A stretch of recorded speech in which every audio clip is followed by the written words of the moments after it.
Welcome back to the Road Monkey podcast. We're all about bringing you inspiring stories and practical takeaways to fuel you on your journey. Today, we've got someone truly special joining us on the show. In today's conversation, my guest, Jacqueline Williams, shares her transformative journey from the Midwest through to LA, detailing how a personal tragedy set her on a path to start a business focused on sustainability. She reflects on the lessons learned from grief, the importance of resourcefulness, and how her experiences shaped her values as a parent. The discussion emphasises the significance of finding purpose and fulfilment in life, even amidst challenges. Jack is part of a wider Do Lectures family that a number of our previous guests have emerged from. And once you've completed today's conversation, please check out the link to the Do Lectures, as for anyone in the creative space, it is an absolute must to explore. So here we go, across the Atlantic to LA, and our conversation with the incredible Jacqueline Williams.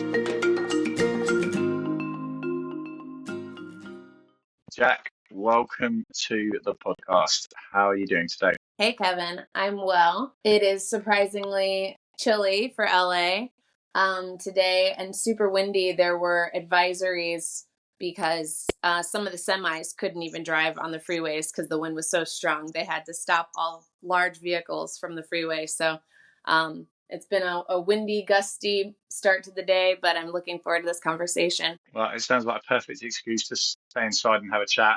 I feel like over the last maybe 2 or 3 years, we've been trying to pin down this conversation in various formats, but I'm glad we've got to a point now where we are ready to chat. So why don't you give our listeners and viewers just a bit of an introduction, a bit of background to who you are and a bit about your story. So my name is Jack Williams, and I have a kind of long and windy road of life. And I was fortunate enough to come out to Los Angeles just on a vacation when I was 20 years old and just saw so many different opportunities and different kinds of people. I grew up in the Midwest, and where I was growing up in the Midwest, it was super homogenous. I would say 95% Caucasian, 100% English speaking, 100% Christian. And so to come to LA and there'd be so much diversity and so many different kinds of food, because I had never tried cilantro or sushi or any of that. I was just blown away. And just on a visit out, I decided to move out, and it changed the whole trajectory of my life. In 2012, because I saw so much going to waste because we have 20 odd million people living here, I saw so many things being discarded. I decided to start a company. And we made furniture and home goods exclusively from reclaimed recycled materials. From there, I got a lot of amazing publicity, ended up in Forbes and LA Times, and worked with Fortune 500 companies. And then I ended up running into Duke Stump. And Duke Stump, he asked me if I'd come speak at the Do Lectures, which is where I met you. And so it's been a fun and wild ride. After speaking at Do Lectures, I ended up having 6 children. and then, so I spoke at the Do Lectures in California, and then I ended up having 6 children. And after the pandemic, I decided I wanted to go back to Do Lectures because it had changed my whole perspective. And I wanted to be in the audience this time, but then they said, well, at least do comparing. So then I compared, and that's the one I met you at. And then since then, I've been ironing out what I'm going to do next. So I'm sure we'll dive into that. And I think let's take a step back, I guess, to those early years, because that is a real culture shift going from the Midwest, like you said, in a very kind of familiar environment, coming into such then a rich and diverse environment. And at the age of 20, that's obviously quite not necessarily formative in sense of it being childhood, but you're still very early in kind of your journey. So just take us through perhaps that first kind of 12 months, firstly on the vacation, but then actually I'm here and I'm going to stay. What was that like? Yeah, so I don't know that I ever would have chosen to come out for that 9 days, except for I had just been through a really tragic and unfortunate situation where I lost my brother to an 8-month battle with cancer. And I think at the time I was going to the University of Iowa, and I was just my world was so shattered. I was so angry at the universe, and I just felt like it was so unjust. And I just felt like not only had my brother died, but I felt like I was dying because he was such a huge part of me. And I remember being in my room and just staring at a blank wall, and thinking to myself, because I was in a deep depression, I was just thinking to myself, I would probably be better off in an insane asylum, because at least in an insane asylum, no one would expect anything from me. And so it was just a very dark period for me.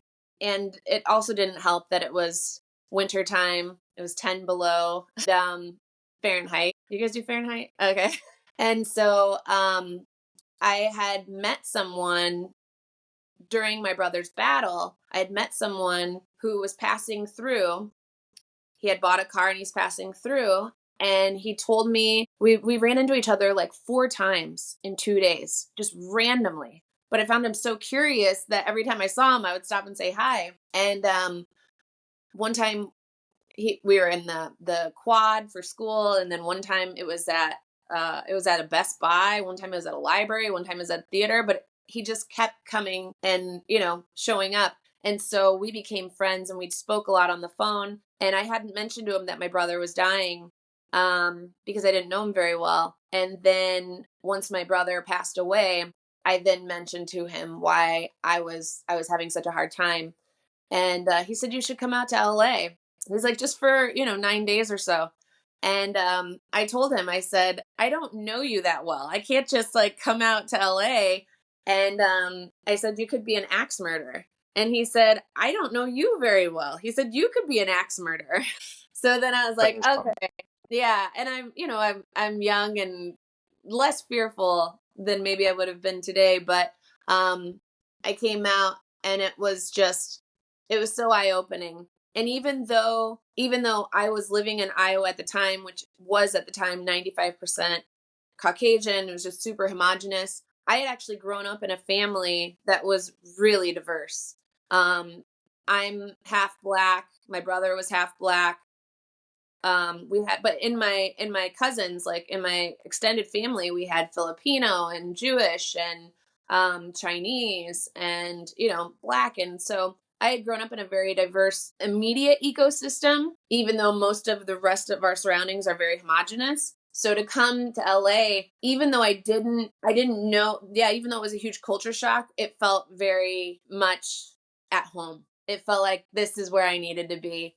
And also it was just so expansive. So many different people, so many different foods, the terrain, the mountains and the ocean and, the hiking and it was amazing. And then also I came out and it was 75 degrees.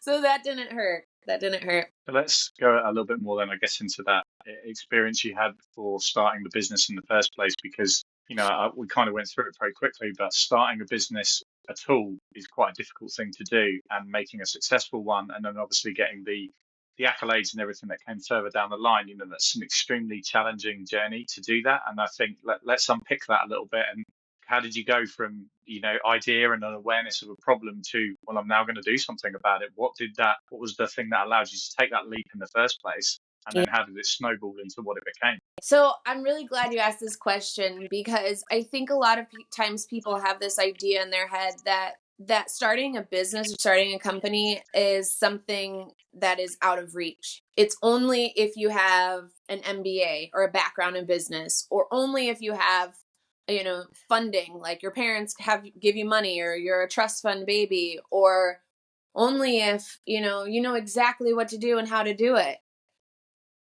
What sparked it for me? Do you know what threading is? If you get your eyebrows threaded? I know of it. It's not something I've got personal experience with. I was sitting there in this little thread shop. This woman was threading my eyebrows, and it was literally out of a little like closet in an apartment complex, like just the bottom little like section. And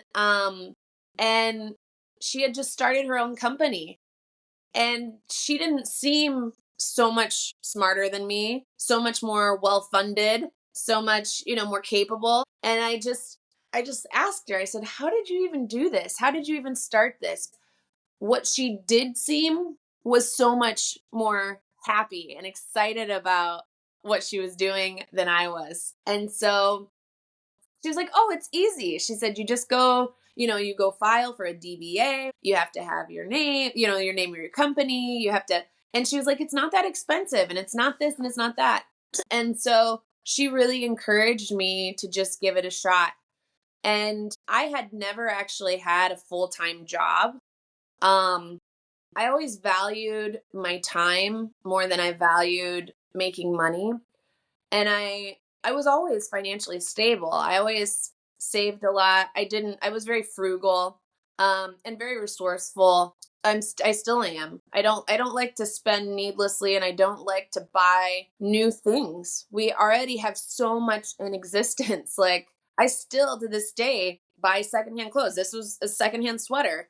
I just don't feel right about buying new, and feeding this nasty, monster of consumerism that we've fed for way too long. So I've always been super resourceful and found things inexpensively or for free. And I just felt like if she could do that, so could I. And what I was doing at the time was I was studying philosophy, and I was just nannying part time.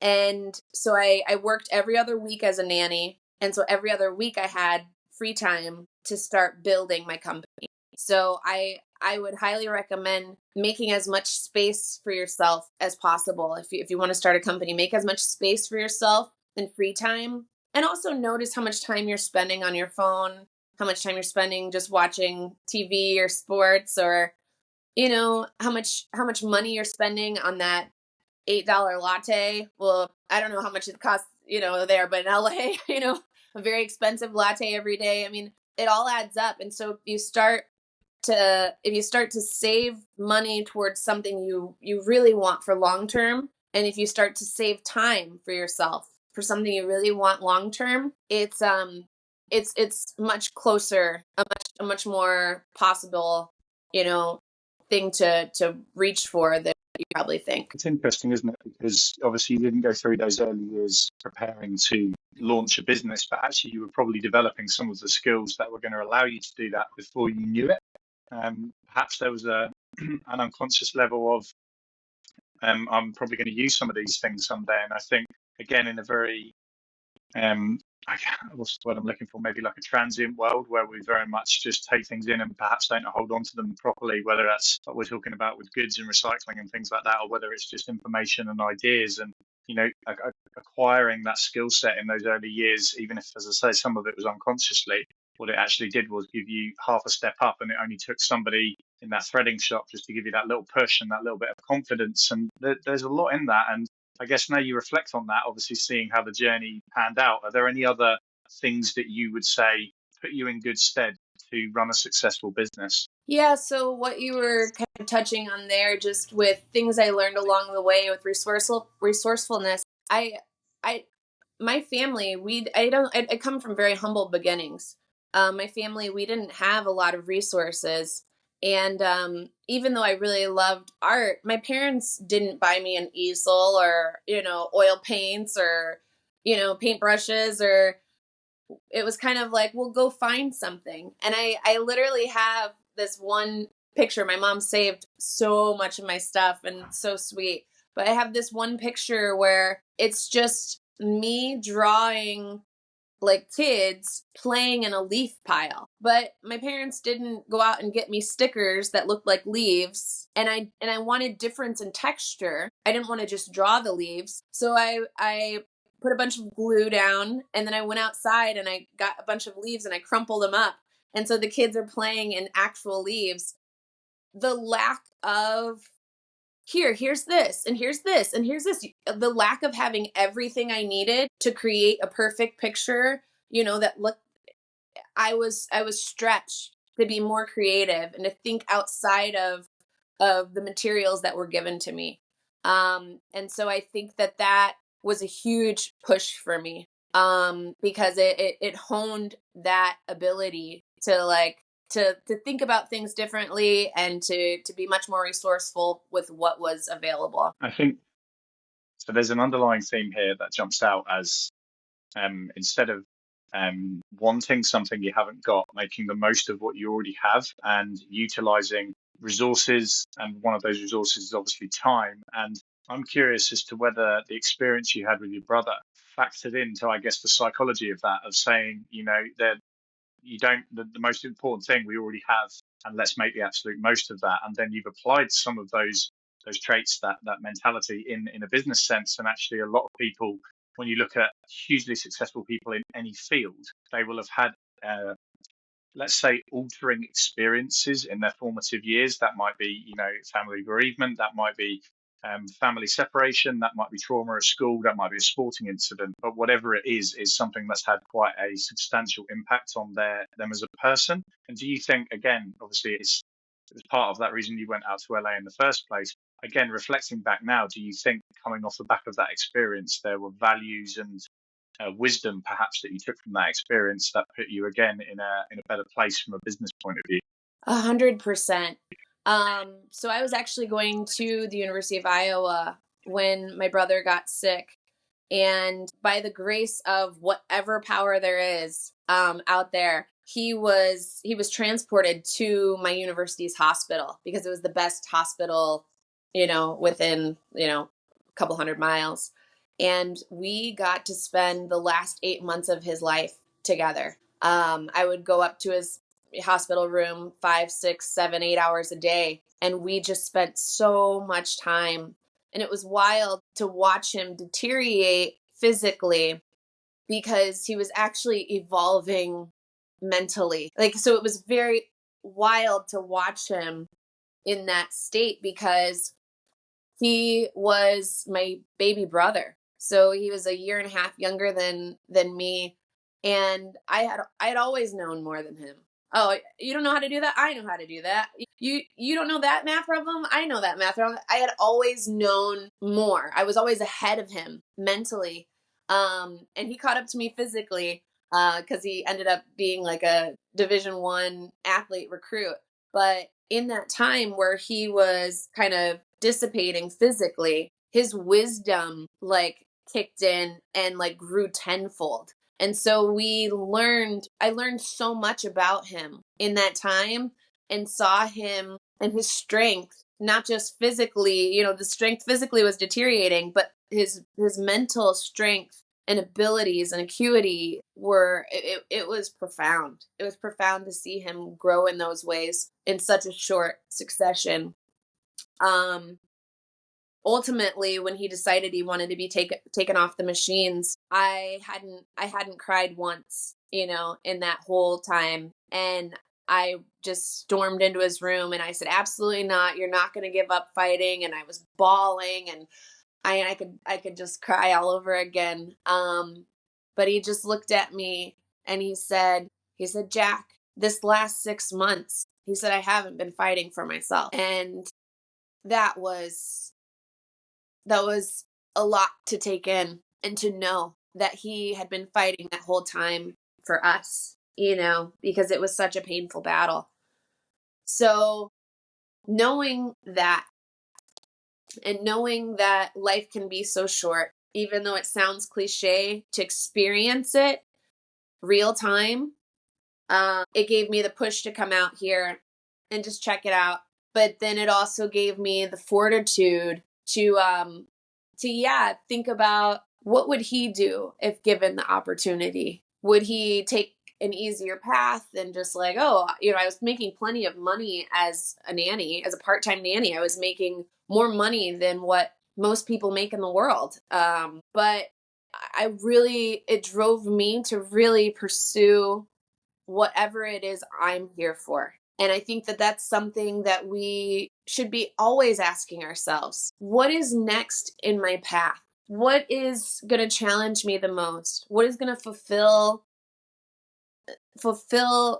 that center being of ourselves the most? And by center being, I mean not the part of us that gets up in the morning and does our hair and puts on makeup or that uses catchphrases or, like not anything society expects of us, but what is that innermost being craving? That's what I am in tune with. And I owe a lot of that to losing my brother. It is fascinating. And, I think that was one of the early conversations you and me had, that kind of we were at different phases, I think, of going through that experience. And I reflect back now, and, my dad in his last, like, maybe 7 weeks, the first week of that final, I guess, deterioration block, he was like, I'm pushing on. And then you reflect back, and, my sister got married in that first week of that last block. And it was like, well, that was why. And we didn't, unfortunately, I guess, have that conversation because of the way he deteriorated. But it has such a profound impact. And I'd have said I lived more in the 5 years following that than I'd lived in the first 31 years leading up to that. And obviously, it's all reflective. At the time, you're just going through it and working your way through it. But talks there about that fortitude, and that is, I don't think it's even a skill set, because it's so deep down. It becomes part of who you are and part of your identity. And like you said, when he'd gone, you felt like you'd lost part of that. And I think going on that grief journey, you try and figure that out. You try and make sense of what that is and understand that there's an absolutely beautiful piece of art. And I think I spoke about it to you maybe 2-3 years ago, and it was the photo of two sculptures next to each other. And the first sculpture is the parent, the big shape, but it's got loads of holes in it. And then the small shape next to it is all the small holes. And it basically talks about the fact that parents give themselves to you, and obviously it becomes part of you. And it's you live for them, you have them in your thoughts, and it drives you onto incredible things. And were there moments when obviously thought was taking off and all of that was going on, where you paused and actually acknowledged, maybe when the accolades were coming in, or whether you were invited to things to speak, and you went, wow, he'd have loved this, like and I'm here because of him. Like, again, did you have any moments like that? Yeah. So, well, I wanted to speak on a couple of things that you said. That's really beautiful with the statues. You'll have to send me that. I don't think I've seen it. I think you told me about it, but I don't think I've seen it. Because my brother had passed away, and we actually have a memorial basketball shootout in his name every summer. 30 teams from around the Midwest come and we host, and all of my children, they work the concession stands. And my kids are very familiar with this idea of death because of him. My son, so much, in fact, that he worries. He's saying, Mom, are you going to die? When are you going to die? I'm going to miss you. I don't want to be without you. And that part, what you were saying about the holes, that's what I tell him. I say, you can't lose me. I am a part of you, and you are a part of me. And it's so true. And I didn't, I was young. I was in my 20s when I started my company. I don't think I had that understanding then. And I actually got that understanding, I would say, much in part to this woman named Cheryl Strayed. Have you met her? She's an author, and she too spoke at Do Lectures. She wrote Wild. It was a book, and then it became a movie with Reese Witherspoon. But after I had given my talk at Do Lectures, she came up to me because I had mentioned losing my brother, and she said, Jack, I'm so excited for you. And she said, not to say that you wouldn't give anything to bring your brother back, but I'm so excited for you to be grateful for what that experience has done for you and who you've become as a result. And that was mind blowing. I had never looked at it that way. I was so angry for so long. And so I am in that place now where I look back and I'm like, oh, of course. Of course that was all him. And I can have a lot of gratitude, and I appreciate that, even just in how I live my life now and how I raise my children. But I see a lot of that, yeah, in starting my company and moving forward when things got tough with it, and also just, yeah, the perseverance and excitement to succeed in those ways. I'll send you over a book that's come out recently, just before the festive period. there was an elite athlete here who won, I think it was 6 Olympic gold medals, and has been diagnosed with kind of stage 4 cancer, and it's not looking great. And the way he's framed it in his mind of it's a gift. I have time, I have more data than everyone else, but ultimately we all get there. And framed it as a gift, and it really hit on me what you said there specifically, because I remember it was a walk and talk session for people that had lost people. And so you just meet up with a group of people at a local park and you'd all just go for a walk and have a chat. It was very informal. And by the end of it, I think it was like an 8-week block of stuff. And by the end of it, the facilitator said, at some point, you will view this experience you've been through as a gift. And you, at the time, obviously, you probably can't take all of that in, but you do look back and think almost everything I've achieved, everything I've done, and the things that I hold as most important now, the values I hold now, are because of that experience. And, that I want to, I guess, expand there a little bit, because you talked about that being a parent yourself now. So obviously you had that success from a business point of view, but then obviously you took on the biggest challenge of all, and not just once, but 6 times. So how did that experience, again, I guess, change your viewpoint on the world? Yeah, absolutely. I think in this culture, our modern society, I think sometimes we're so used to immediate gratification that we get kind of upset about things that are really super ephemeral, things that will come and go. And I think there was one experience that I had with my brother that tops them all. My brother was not allowed to go outside, and he was not allowed to eat fresh fruit because his immune system was so low because of the chemotherapy. And so for 6 months, he had to stay in this nasty hospital room, and he actually had fans behind him blowing air away from him to keep bacteria away. He couldn't eat fresh fruit because there might be bacteria in the fruit.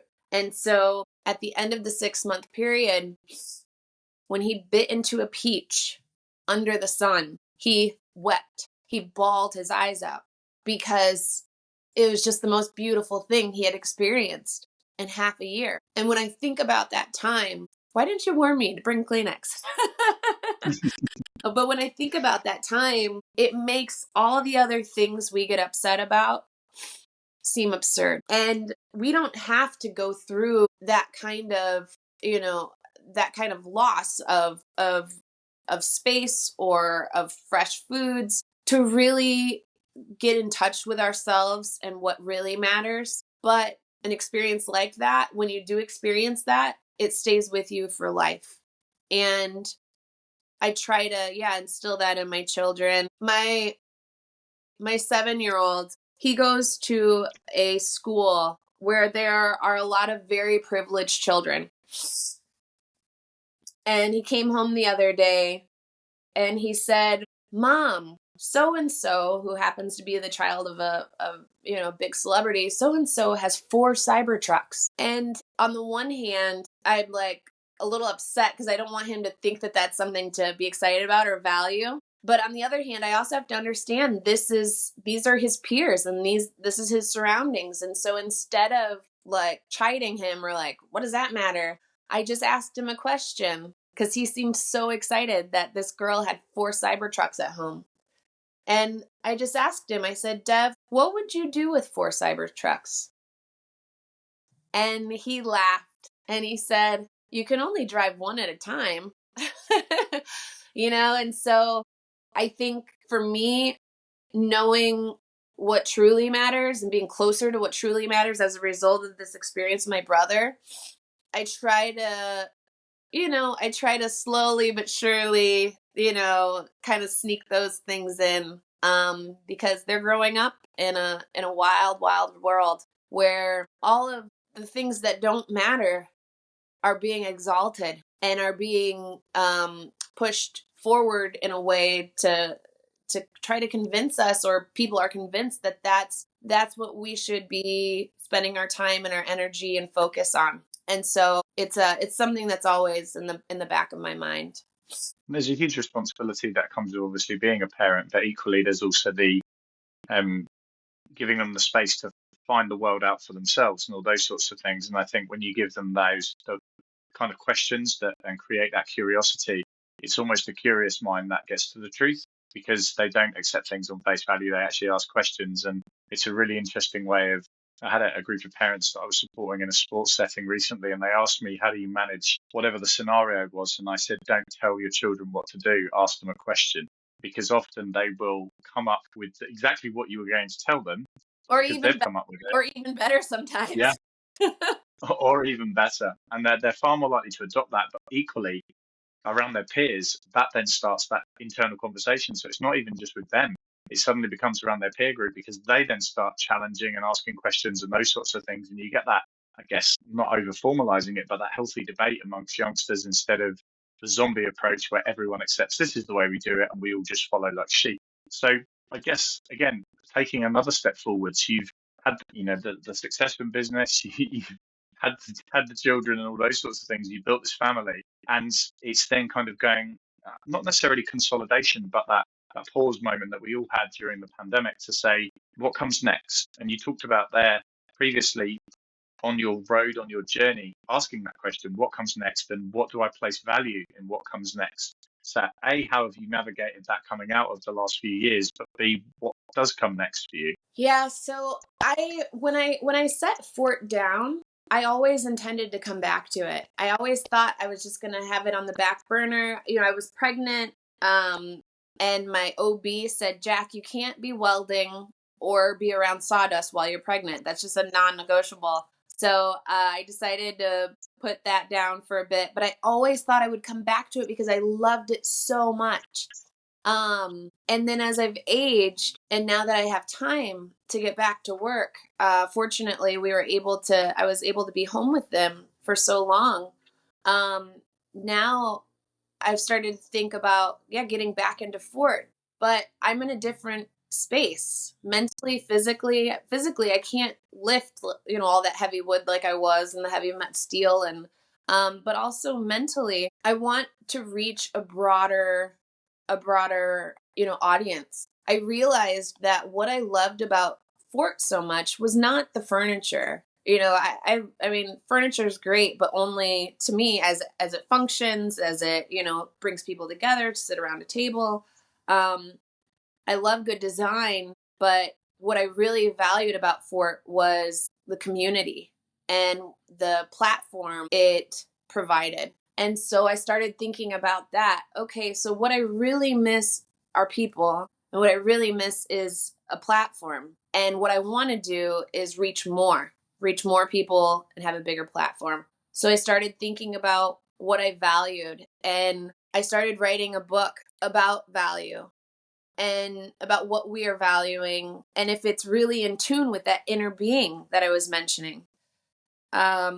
Because how are we spending our time? How are we spending our money? How are we spending our heartstrings, like, what we care about? And in writing this book, I started being really introspective about my own choices and about where I wanted to go next. And so I decided that I wanted to do two things that I'm super passionate about and excited about. One, it's funny that you mentioned this little hike that you took on the grief journey. I want to start talking with people more.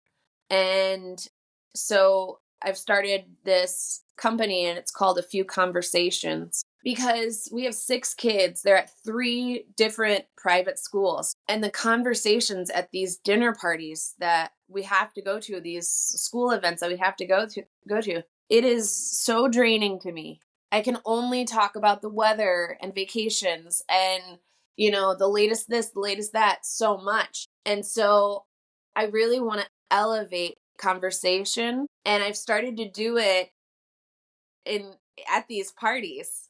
Like I've started to do it at these dinner parties. People are talking about really, really surfacey stuff, and I'll just kind of like hit them with a question. What is this all about? Why are we here? Where did we come from? Where are we going? The age-old questions that I think, because I studied a lot of philosophy, I've been very curious about for a very long time. But I think not everybody is outwardly, But once you ask those questions, these kinds of questions, you'll see that everyone is curious about them under all their layers of what they're supposed to be and how they're supposed to act in certain situations. One thing I've been doing, and I've been encouraging others to do, instead of asking someone, "Oh, what do you do?" which is like what everybody asks each other now. I ask people, "What are you into these days?" And that might be work. Someone might be super excited about what they're doing at work and just consumed by that. Or somebody might not be ready to talk about what they're really curious about, and they might just say it's work. But for, I would say, 80% of people that I ask that question, "What are you into these days?" It's kind of like a jarring question because it's out of the norm. People be like, "What do you mean? Are you asking what I do? Are you asking?" I'm like, "What excites you the most right now? What are you thinking about?" Like that, and what gets you going? What gets you excited? And you would be shocked to hear like the answers. But those are more a question of that inner being. So I want to elevate conversation, and I have a menu of conversations that I want to offer people. And one of them is on this question of grief, because I've had a journey with grief, over 20-year journey with grief.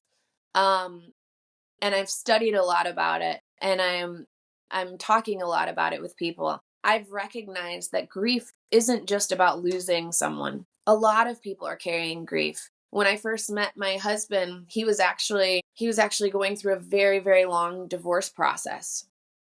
And I recognized in him what I had felt in losing my brother. And I told him, I said, "You're grieving. Like, you are grieving." And people do that sometimes with the loss of a loved one, a loss of a marriage, but also a loss of like this idea of your life that you had expected it would be at this point in time. I thought I would have children. I thought I would be married. I thought I would have, this or that. And a lot of people are grieving. So one of the conversations is about grieving. One of the conversations is about transition. Like, how do we step out of one space and into another? How do we see ourselves? Like, one of the conversations is like about your story. So I left college. After my brother died. I was in my second semester as a junior. And a lot of people think that was crazy. You only had a year left. You could have graduated. You could have gotten a degree. You could have. And I'm like, are you kidding me? I would have died there. I would have died. I felt like I was dying. I knew I was dying. Like, and I would never hurt myself, but like emotionally and spiritually, I was all but dead. And so it was the best choice for me. And I learned so much more out of college that I was learning in college. And so my story, even though I had a relationship where the guy, when he realized he didn't graduate from college, he was like, "I don't think I can do this." Some people hold so much value in that piece of paper. He regrets it now. And he's even said, he wished that things would have worked out, but at the time it was uncomfortable for him because he had this idea of what we were supposed to do. Anyway, my story is that, hey, I was on this path, and when that path no longer served that inner being, I took a left. I took a right. I did this. I made those changes for myself because I knew I needed to feed that inner being rather than what everyone else was expecting of me. And so, one talk is about transition. One talks about your story and who you are. And I am so proud of those choices, even though other people might not understand them, and even though other people might not approve. So it's called afewconversations.com. That's the website. And I'm also going to then launch a YouTube channel and have these conversations with people. And then I have another side project organization that I'm hoping will save humanity. Well, we're going to come on to that because everyone wants to hear a story about saving humanity, but I just want to pick up on one thread, and it's a very selfish thread.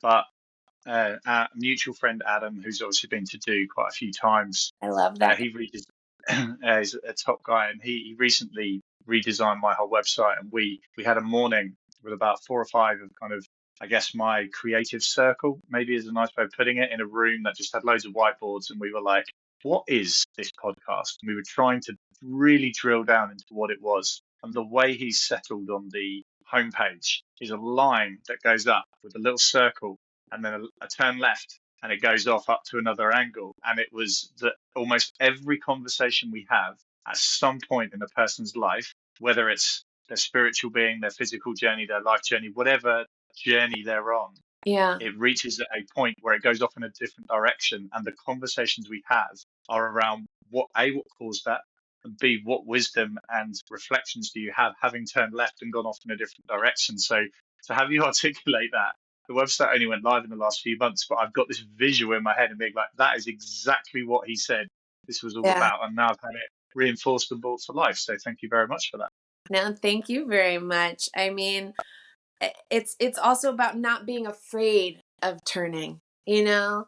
I I think in an interview, in some article, I had said, if I'm going to the store and there's a detour, I don't pack up and turn around. I'm just like, oh, okay, well, I guess I'll just go this way then, or I'll go that way, you know? And I think in our everyday, we're able to pivot, but because we've been on this path of life for so long, sometimes in the long term, you know, the long-term decisions, we're afraid. We're afraid to make that left, even though we know deep down inside that's what we have to do.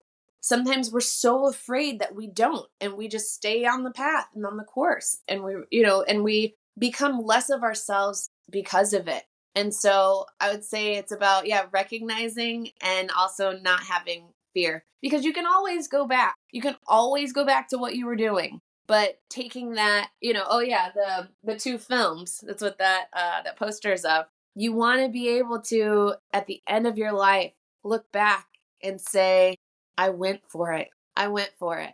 And I became a better person because of it. Maybe I didn't even reach the goal that I had intended, but I reached a higher point as a result. Well, before we dive into saving humanity, that small subject, I just want to reflect on what you said there around, almost this, when your time comes, reflecting on, did you go for it? Did you swing for the fence? And it was, again, I guess, an unconscious epiphany at the time, but I look back now and it was very, very impactful for me. It was writing my dad's obituary, because Mm. when you wrote that, and then obviously subsequently a few weeks later writing his eulogy, you realize that you spend your whole life writing that. That's exactly what you do, because when your time comes, everyone reflects on your journey, and they put together 2, 3, 4 pages of your journey. And you I can only speak for myself, but if someone's writing my story, the last thing I want is a list of things I didn't do. Yeah. You want all the awesome adventures, you want all of the things that went wrong hilariously, you want all the things that went right, but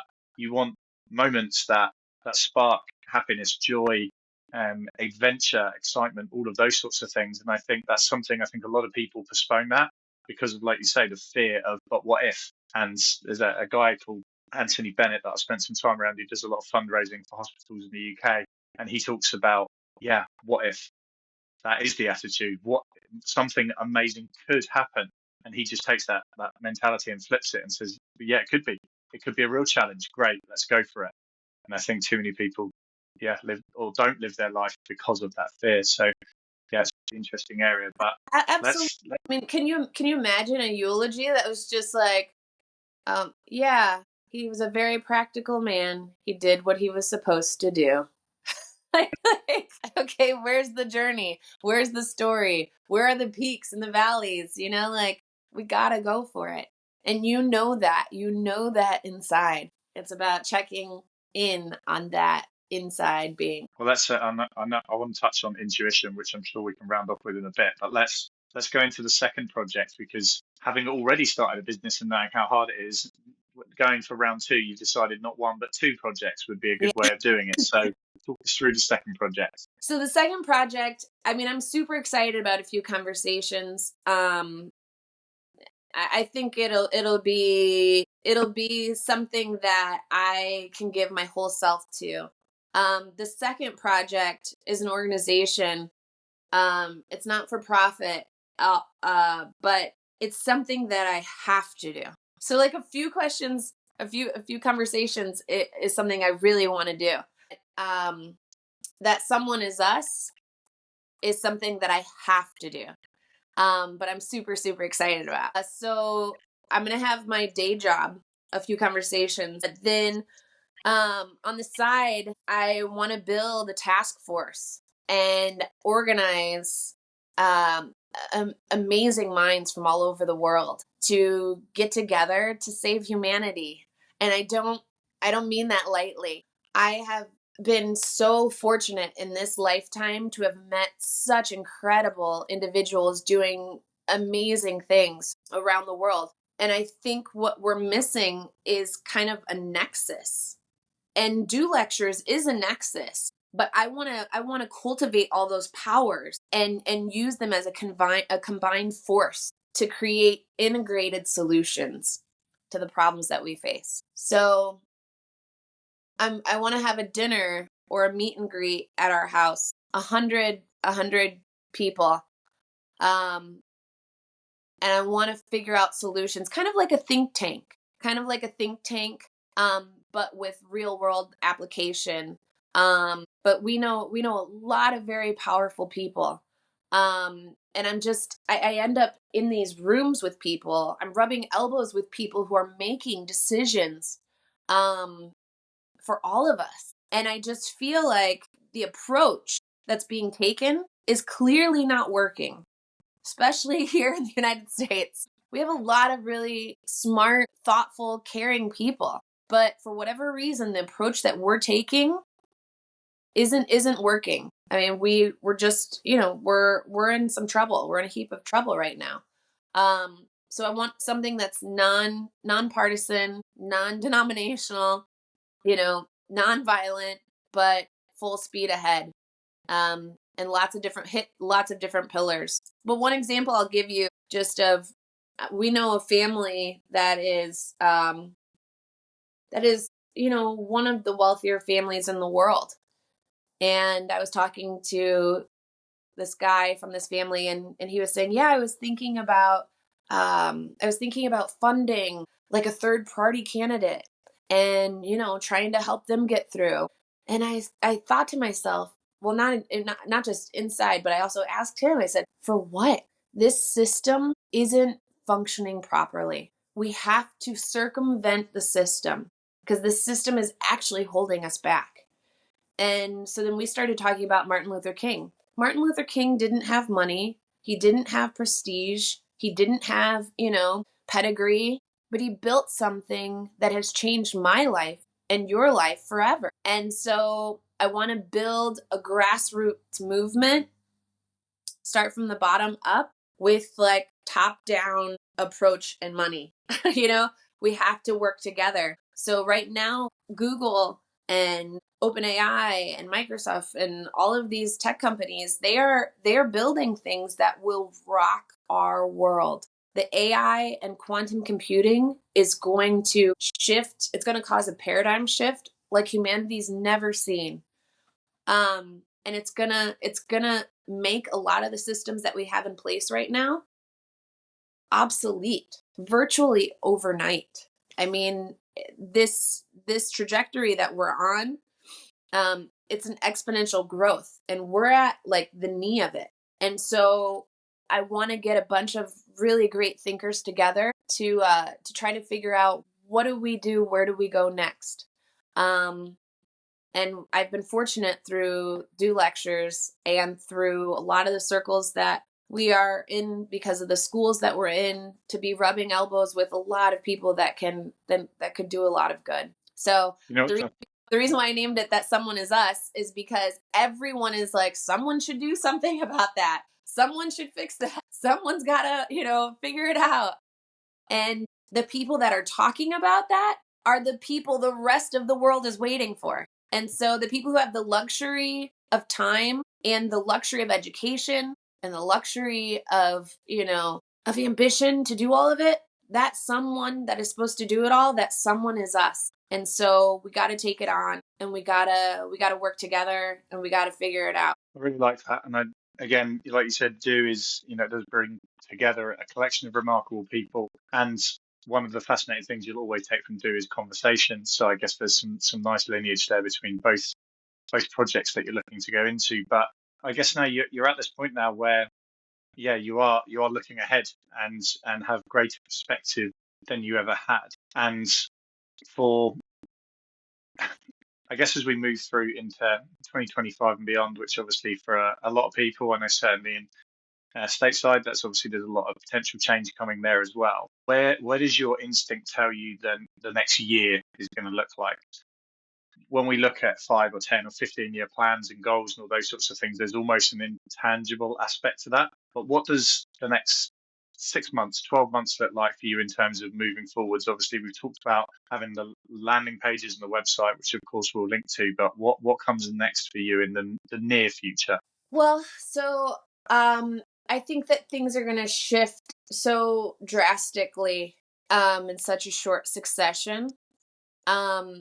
I think that the next 6 months are about building those spaces, not just with the website, but also in having conversations with a lot of people to say, hey, we're going to meet, in the spring, we're going to meet and we're going to be discussing these things. It's about organizing communities around these ideas, because I think that there is going to be a great shift. And so many people were so upset about this last election, and I understand why, but I think we face larger issues to tackle. I think that it's going to be such a big shift that the whatever administration that was in place wouldn't have known what to do with it. So my sister-in-law, she's very focused on preparing her young children for college. And so my niece is doing fencing, and because she is saying that's something that will help her get into a good school. And she said, what are you teaching your kids? And I said, well, I'm focused on curiosity, resilience, vulnerability. And so I'd say the next 6 months, I'm preparing these 2 new babies of mine for what's to come. Fantastic. And is there, I guess, reflecting on your journey so far, and obviously whenever people do their talks at the Do, there's always kind of a takeaway message or what it is that you want to get across to the world. So, we've been speaking for almost an hour now, and there's so much more to come, and it's obviously really exciting. But what would be your takeaway message for everyone who's enjoyed today's conversation? I mean, I think I've hit on it. I've hit on it a lot already. And there was a speaker at Do Lectures. This whole conversation's been a huge plug for Do Lectures. Jillian Lavender, she and her husband Michael, they own the New York Meditation Center and the London Meditation Center. And she spoke at Do, and then she taught me how to meditate. And I would say getting in touch with that inner being is the most valuable asset you can have in life, and not ignoring that intuition. She wrote a book, it's called Why Meditate, and then the subtitle is Because It Works. And she goes into the science behind what's happening when you get in touch with that being, and how much more restful it is. It's even more restful than sleep. Like, scientifically speaking, it rejuvenates, it restores, it brings you peace, it helps you find direction. And I'm very curious about all of that stuff right now. I'm looking into all of that, scientifically.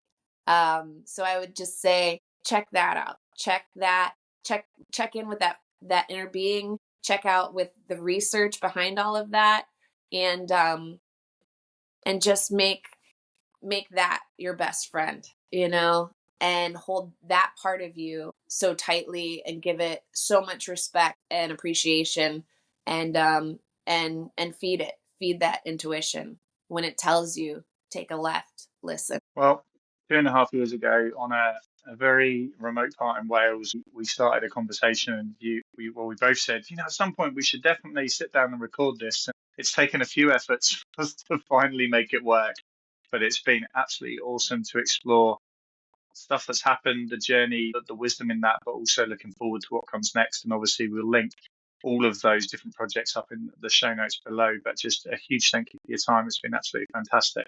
Thank you, Kevin. A huge thank you again to Jacqueline for joining us there today. Some incredibly inspiring stories, and hopefully you took something away from our conversation. You can connect with Jack and follow up on everything else she's up to via the links in the show notes. If you enjoyed this episode, please make sure you hit subscribe and share it with someone you think will find the inspiration useful. Thanks for being with us again for another conversation, and we'll be back very soon for another episode of the Road Monkey Podcast.